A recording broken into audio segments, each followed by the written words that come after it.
ang ating protesta doon sa ICC at yung desisyon ng ICC. At nakita ko na wala talagang jurisdiction.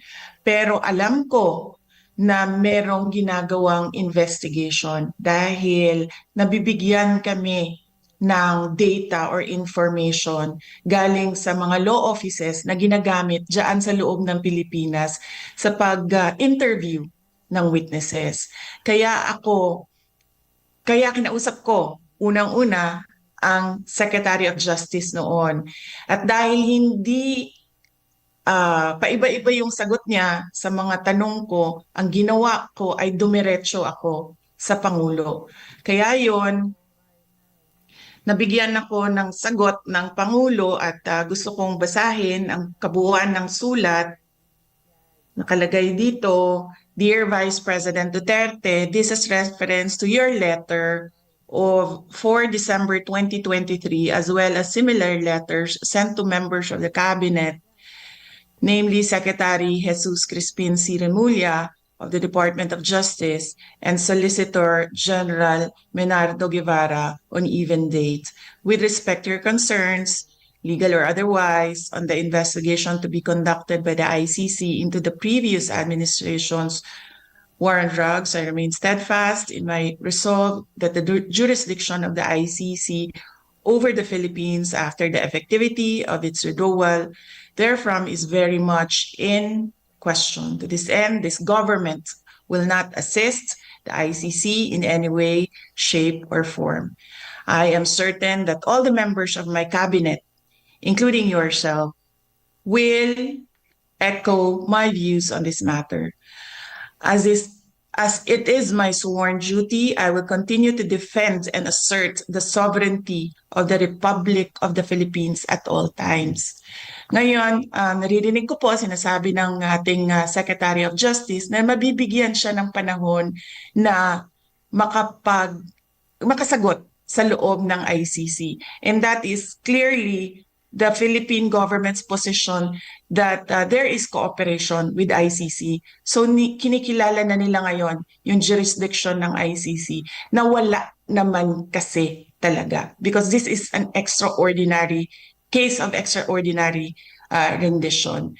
At pangalawa, Senator Amy, gusto ko na sumagot ang Armed Forces of the Philippines kung bakit nila pinayagan na mangyari ito. Because under the law, the Presidential Security Command is in charge of the security of former presidents. So bakit nila hinayaan na mangyari ito sa isang dating Pangulo ng ating bayan? And finally, I request that I leave the meeting, the hearing, because I have to prepare for meetings as well here this morning at 9 a.m. Thank you very much, our honorable senators, mga kababayan. Maraming salamat, VP. Maitatanong lang, kailan yung date nung sinasabi mong sulat mula sa Pangulo natin? Ang date ng kanyang sulat ay December 15, 2023.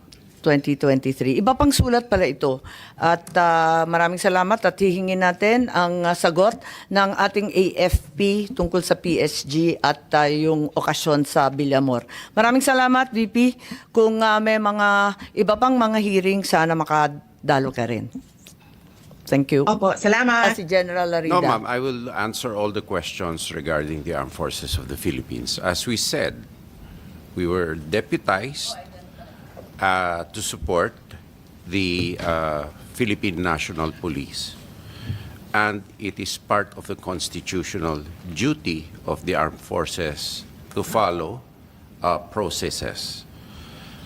And if we were to question those orders, even under color of law, under color of right, then it would amount to the armed forces acting unilaterally on its own, which is anathema to civilian authority over the military.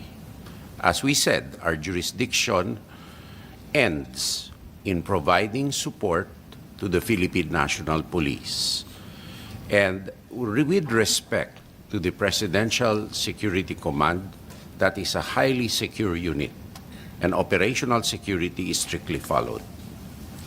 That ends my response, Your Honor. Yes, nakakapagtaka lang kasi facility ninyo yung Villamor. Ang inimbita namin yung Air Force. Wala po rito. Bakit? Your Honor, because of the fact that we will not go into operational details, and I made the call that the armed forces will answer in the light of our supporting role and not principal role to the Philippine National Police. Yes, pero narito si General Larida. Anong nais niyong sabihin? Madam Chair, I defer to the wisdom of the Honorable Secretary of National Defense. That is, the AFP's role is to support the Philippine National Police. Thank you, Madam Chair. Kahit sa Villamor mismo. Kahit sa lugar ninyo mismo, kampo ninyo eh. Yes, sir. Yes, Madam Chair. Ganun. O sige, ganun lang sagot. So, okay. Balikan po natin itong enforceability ng ICC warrant. Sa pakiwari ba ninyo yung nasa konstitusyon natin, yung sinasaad ulit-ulit ng ating Professor Medina, Article 3, Section 2, na kinakailangan may arrest warrant issued upon discovery of probable cause by a judge, a Filipino judge. Sa palagay ba ninyo, yung judge dito kasama na yung ICC judge? Ma'am, we invoke the sub judice rule, ma'am. We cannot answer any more questions relating to the arrest. So sa palagay ninyo, yung ICC, does it have any judicial power in the Philippines? Kasi di ba yung judicial power sa atin, ang klaro-klaro naman, Article 8, ang liwanag, di ba? Supreme Court and such lower courts, di ba? Recognized by the Republic Act 9851. Anong recognized ng 9851? Wala naman sinabi doon tungkol sa judicial. International Tribunal. Sorry? International Tribunal, ma'am. Can I read the provision again into the record? No, we've read it and Yes. you're all very, very familiar. Yes. Opo. So, ang sinasabi nyo, ICC hindi po kasama. Yun lang, yes or no lang po. Basta sinabi yung International Tribunal, it belongs to that class, ma'am. Sa palagay ninyo, International Tribunal, sakop na yung ICC. Kahit Sakop po, sakop. Ito, malinaw po eh. Pero Oh. hindi na tayo member, di ba? Sabi ng DFA. Hindi ho naman yung membership ang pinag-uusapan dito eh. Ang pinag-uusapan po rito, crimes against humanity. International humanitarian law. Pero nagkasundo na tayo. Murder po ito, murder, executions, extrajudicial killings. Ito po yung sinasakop ng IHL mo. Sige. Balik tayo sa Prosecutor General kasi agree to disagree na naman tayo. Even if Secretary Remulla in his budget hearing asserted that a local court action was necessary in order to enforce an ICC warrant, you proceeded to take part in the serving of the warrant and arresting PRRD.